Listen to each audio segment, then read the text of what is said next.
İmam Sadiq, ola bilər kimsə desin qəbul etmirəm. İmam Sadiqi qəbul etməyənlər əvvəlcə onda gedib öz imamlarını inkar etsinlər, onu qəbul etməsinlər.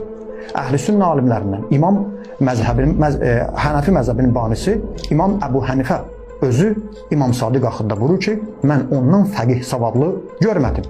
2 il onun yanında oxuduğum olmasaydı həlak olardım. Kim deyib bunu? Əbu Hənifə demişdir. Malik ibn Ənəs, yəni Maliki məzhəbinin banisi imamıdır. O nə deyir? Onun sözü çox dəhşətlidir İmam Sadiq barəsində. Görün nədir? Ma ra'at aynun və la sami'at uzunun və la xatara ala qalbi bəşər. Heç bir bəşərin gözü görməmişdir, qulağı eşitməmişdir, qəlbinə dammamışdır. Nə? Əfdal min Cəfər ibn Muhammed Sadiq ilmən və ibadətən və vara'an. İmam Sadiqdən daha şərəfli ibadətdə, elmdə, təqvada ən üstün şəxs heç bir bəşər gözü ilə görməmiş, qulağı ilə eşitməmiş, qəlbinə belə